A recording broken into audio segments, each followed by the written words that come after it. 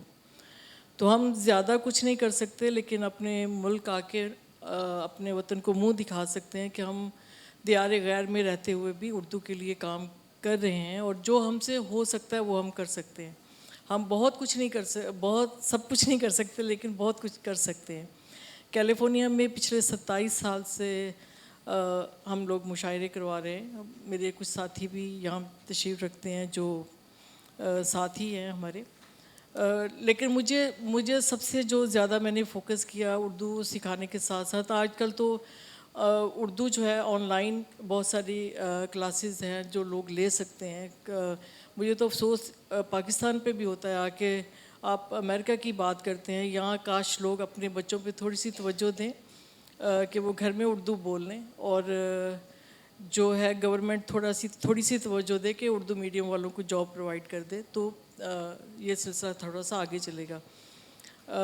باقی جو ہے بہت سارے وہاں پہ کالجز ہیں جنہوں نے اردو پروو کروا لی ہے کہ ان کو اردو پڑھائی جائے۔